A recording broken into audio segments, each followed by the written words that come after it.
you and I are the kind of people who feel and take on responsibilities with great avidity, but it isn't to some idea of the truth, except in a very ultimate and almost tautological sense. I think that when I move to write a story, it's not because I've heard a story, because I've heard, like everyone else, thousands of stories. It's because I hear language in my head. I hear a sentence. And I hear a voice. I hear voices, and then sometimes I just have a first sentence.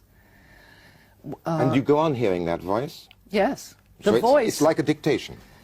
Yes, a dictation which then I can revise many times. But I mean, I remember one story, I heard a sentence in my head, I went to see the beautiful things. And then another voice says, no, the voice says, I went to see the beautiful things, and you know, and then another voice says, what?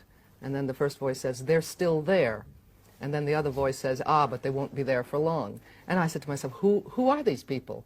What are they saying? What are they talking about? And so it isn't exactly dictation, it's more like induction.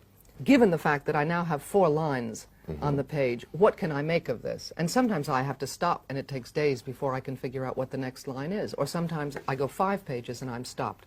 The voices aren't talking anymore. Or in the case of one story, I heard the last line.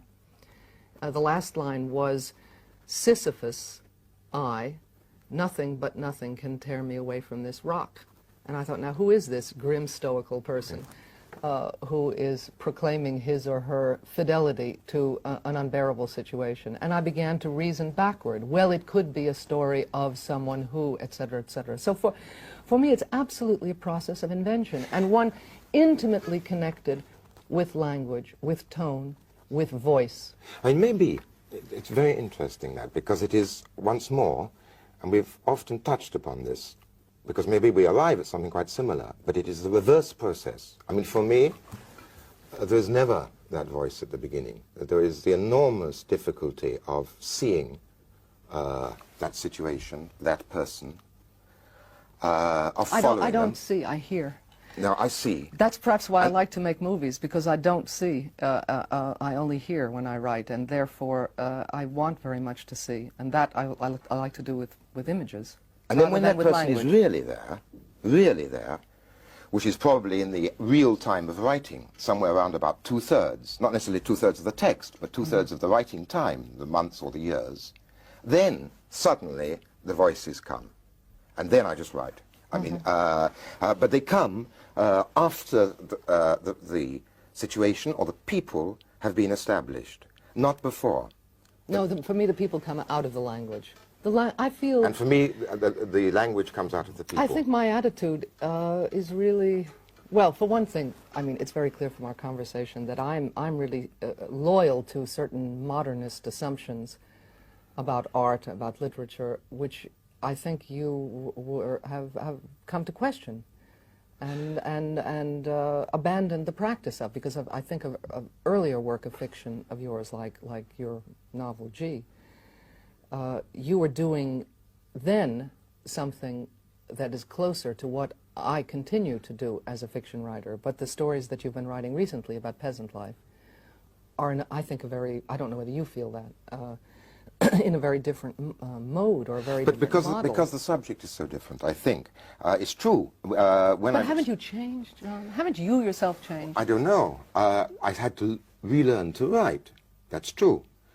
Because the experience of the underprivileged or of peasants is very different from the experience of the privileged, and G is a book about them. But do you constitute yourself as a reporter of your experience? I don't feel that I'm reporting on my experience at all. No, I don't.